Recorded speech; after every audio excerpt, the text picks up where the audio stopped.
Steve, that was a great lunch. I hope I answered all your questions, though. I think CAS is the ultimate experience for anyone in General Electric Company. Well, Paul, it sounds pretty exciting. Why don't you let me think about it for a couple of days and I'll give you a call next week, okay? Steve, that's great. Do you have my number? I sure do, Paul. Great. I'll look forward to hearing from you. That corporate audit stuff sounds pretty neat. But I don't trust that loser for a second. I wonder what it's really like. The corporate audit staff, the premier developmental opportunity within the General Electric Company. It's an experience that will challenge your intellect, leadership, and intestinal fortitude. Until now, little was known about the inner workings of this elite cadre of checkers, but our correspondents went inside the organization to give you this rare glimpse of CAS, the untold story. Our expose begins with a look at the corporate audit staff's ruthless penchant for cost-cutting. Every aspect of the auditor's existence is scrutinized with the ultimate goal of minimizing T&L costs. As a result, this merry band of corporate watchdogs has become adept at constantly generating creative strategies for maximizing shareholder value.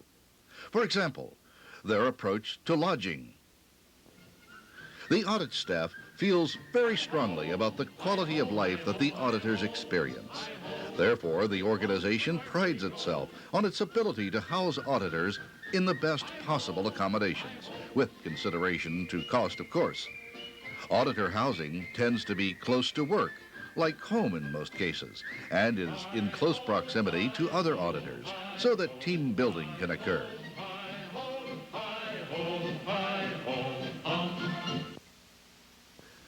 Group meals are a very important part of the audit staff experience. They give the auditors a chance to get to know one another and unwind from the hectic workday. In the past, group meals tended to be very expensive. However, in today's environment of T&L budget cuts, many auditors have found unique ways to save money on group meals. Here's an example of a group of auditors enjoying a meal in Cincinnati. Coming right at us. Comes the car! Oh, shit! Naturally, to curb the urge for extravagance, the most senior auditor picks up the bill on these group outings. Hey, guys, this one's on me. Thanks, Jeff. Jeff.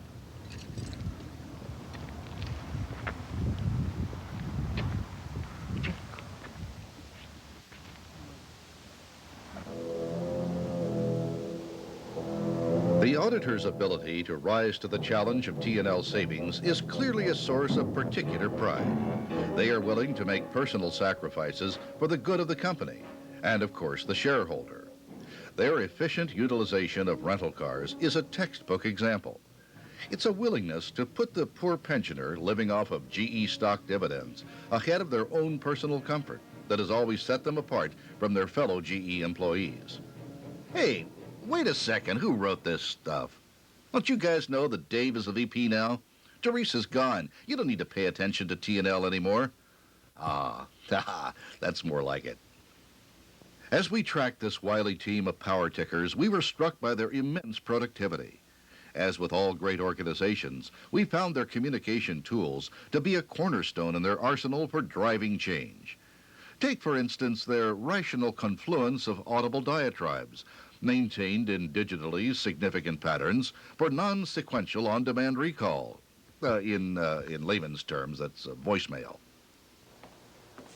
Hey, that was a great session with Ned. We got about 7 minutes or so left until the next session. Yeah, what can we do productive until then? How about, Voicemail! Sounds good.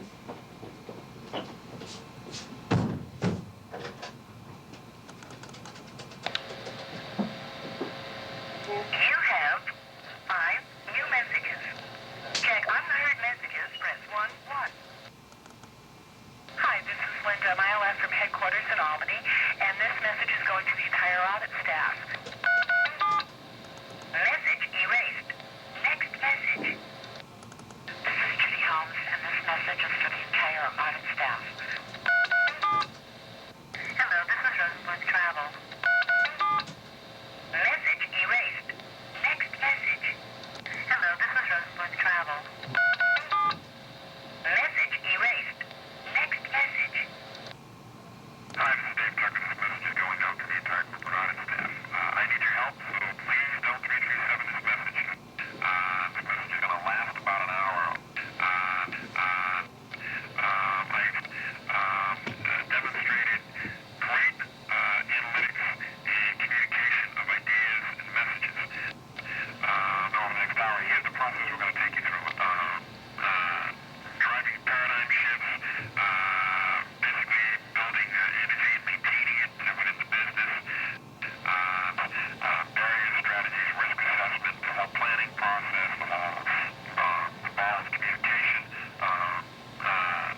Auditors learn to live with the day-to-day hassles of life on the road, living out of a suitcase, long nights at work. All of this fosters an appreciation for the simple things in life, like that weekly package of joy FedExed straight to your heart. Wow, another big stash of mail. Probably some letters back home from those high school babes I've been hitting on. Geez, maybe even my entry from the Star Search teen dance competition. American Express. I really got to start paying those things off. What's this? Cool, it's a DP, and an especially thick one at that. Well, I've got some time now. Maybe I could start going through this thing. Looks like there's enough here to last for a couple of daily sit-downs. I wonder if I could get my own corner in this thing. Everyone else has one. We got Dave's Corner, EAM Corner, T&L Corner. Ooh, here's Green Corner. What's the message this week? Did you know that when Dave Calhoun goes swimming, small ducks are left flightless? Didn't know that. I think these guys have too much time on their hands. What else we got in here? What's this? A happy.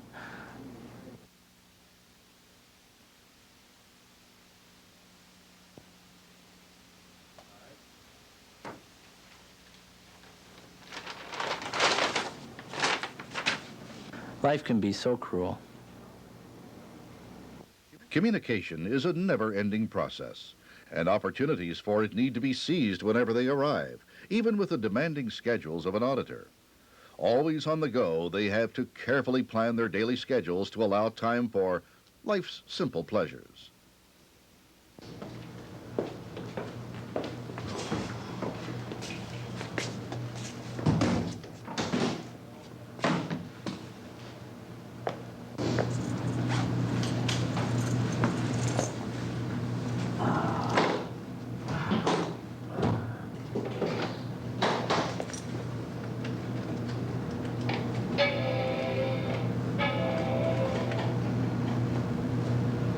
Buddy, boy, pass it down for me. Thanks. Okay, got it. Paul, it's the 3 files. They're in the folder labeled Final Pitch Okay, on my desktop. I'm looking for it right now. Just a second, let me see. Got him. Okay, I got him. You know, Kareem Abdul-Jabbar, he's not nearly as good as we are at this stuff. No way. One of the key elements of the auditor's staff's 7-pronged Medusa godhead of a mission is their commitment to leadership development. We found that they have developed a very complex algorithm to assign auditors in a way that meets auditor and business needs.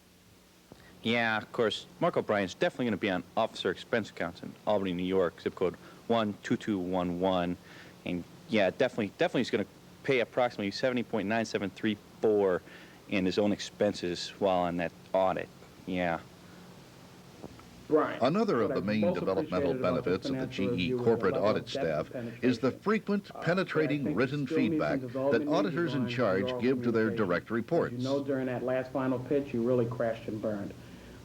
There are some significant development needs that I just outlined there, and I just wanted to get some of your feedback and input on this. Well, I understand it, Cara, but what do I really need to do to get promoted? Well, Brian, at this stage in your CAS career, what I think you need to do is either shit or get off the pot. Really? Not a doubt in my mind.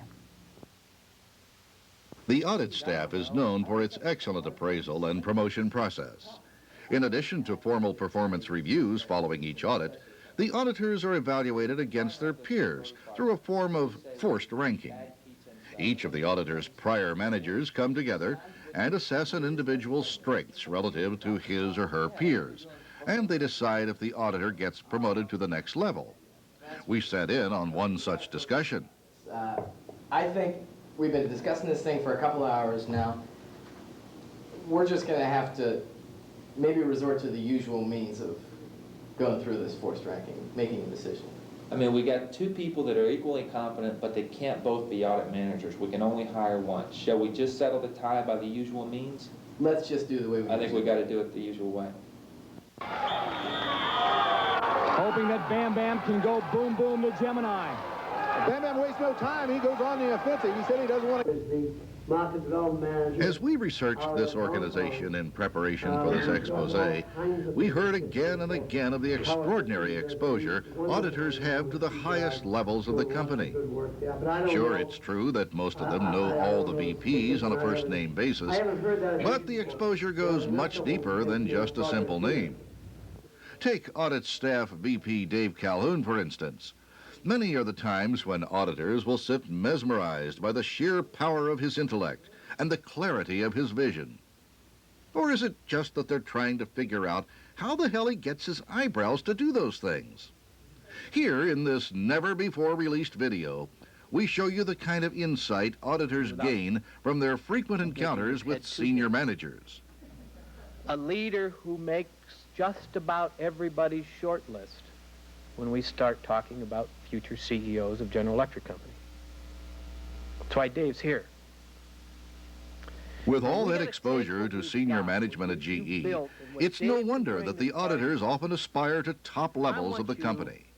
And they are given a tremendous jump start on that career path with their experience on CAS. And I want you to do it all over again. But what about those who need an extra edge to get on the short list? Well, we found that CAS had an answer for even that. A surefire direct marketing scheme which goes a long way to explaining why the office coffee is free.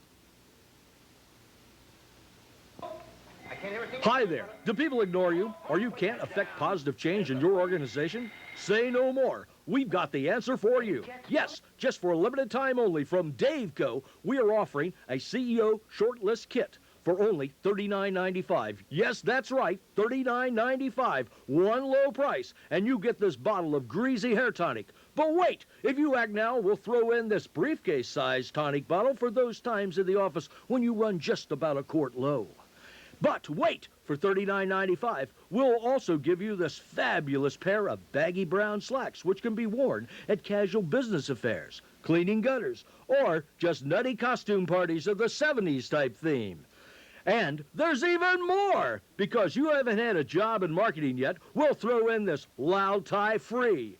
And finally, for $39.95, you'll get this fine Coke bottle glasses, complete with eyebrow flexors. Yes, just put the glasses on, attach the flexors, and the next thing you know, you'll be rubbing elbows with all the corporate bigwigs. Yes, all these items are yours from Dave Co.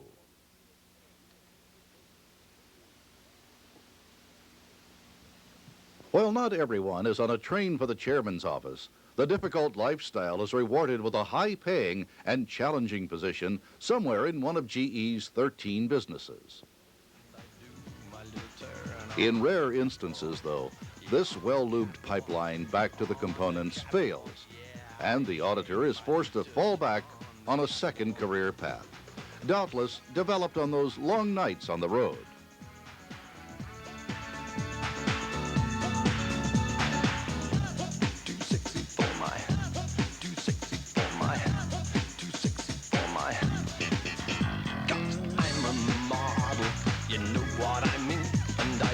My little turn on the catwalk, yeah, on the catwalk, yeah, on the catwalk, yeah, I shake my little tush on the catwalk. I'm too sexy for my cat, too sexy for my cat, poor pussy cat.